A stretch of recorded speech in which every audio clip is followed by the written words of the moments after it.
Yeah, I brought it up today as well because I liked the way it felt coming out the other day. I just think that as we get closer and more connected, as more of us know what the other people are doing, as almost like the gossip nation, the fact that we know what's going on, it reminds me a lot more of how businesses had to deal with their small towns in the 30s and 40s. You know, if you were the butcher in town, every client that walked through, you had to treat right because this might be the mother of the other guy and the cousin, and everybody was much more connected back then.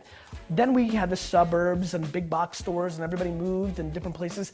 I feel like these technologies through texting and Twittering and Facebooking are bringing us so much more together, and thus the principles that helped our grandparents build businesses one at a time, grinding it out, extra hours, going the extra mile are important again, whereas for the last 25 years, nobody's voice was big enough, and so companies started cutting that out because the ROI wasn't valuable.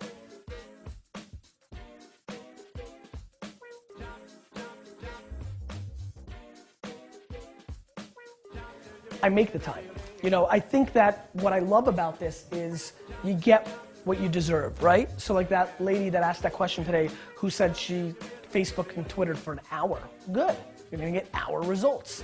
I mean, that's just the way it's going to be. And so, ooh, music, good song. And so I think that I recognize that real emotional relationships, like really caring, like even when I come now, like really looking at your guys' faces and trying to get your names and giving some people aren't doing that, sorry. People aren't doing that, and that's a huge mistake because it's completely built on people. Anybody that really knows the biggest winners in business know that those people are almost always very networked out. They know people, people make decisions. Robots haven't taken over yet. And I realize it's a people game, and so I put in as much time as I can carve out without being completely not productive.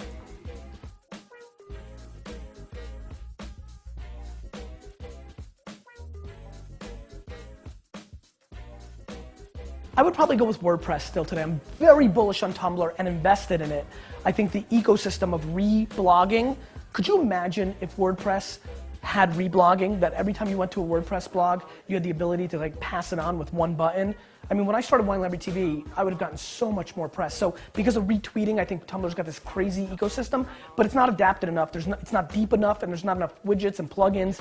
And for that reason, today, I would still veer towards WordPress because the ecosystem of products that you can plug in, especially if you're not tech savvy, is incredible.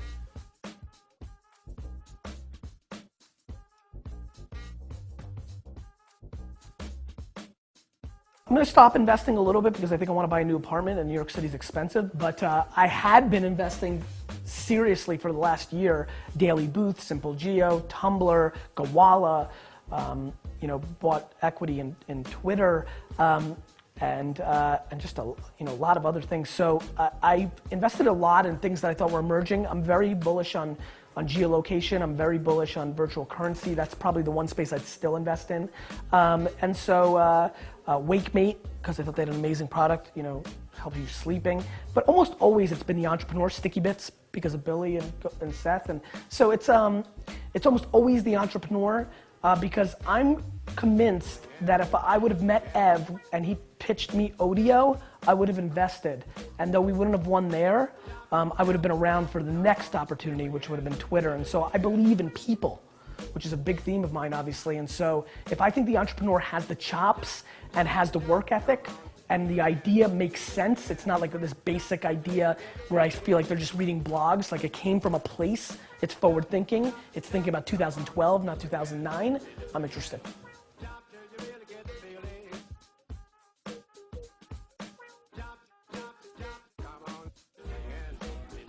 You know, I think the discovery of new people is missing. I think chat roulette touched on something very powerful, and that's why I gave that analogy up there, hoping either chat roulette or somebody comes along and does it.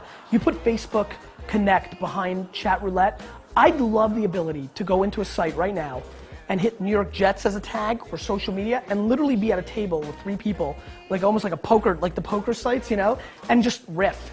I mean, I've really been thinking about, I've been thinking long and hard. I mean, it'd be too close to chat roulette, and I don't want to rip it, but I've been dying to make a site called like Dinner Table, where it's just like, you know, it's like looks like a table, 4 boxes. You pick Facebook Connect, subjects, whether it's the Minnesota Vikings, hockey, beer. You click it, and there's 4 people that want to talk about it. The amount of people that would make friends, I love the discovery of friendships. I love meeting new people. It'd be scratching my itch. As a matter of fact, you know what? I'm getting motivated. I might build it.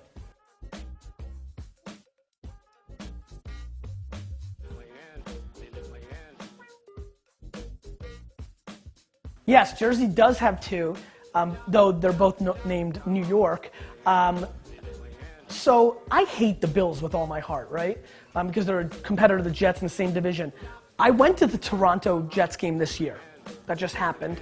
The Buffalo fans are very passionate about their team, and I think Toronto would really do a good job in embracing that as well. It's a very tough debate because I love the idea of the NFL having small market support. You know, the same reason I love the NFL is what I'm mad about the National Hockey League. I'm sad that Winnipeg lost their team. You know, I'm sad that Quebec lost their team. So I think it'd be hypocritical for me to want, I mean, I want the Bills to just lose all their games. I could care less if they're in Toronto, Buffalo, Atlanta, Vegas, Hawaii. I just want them to lose badly, have the worst seasons ever.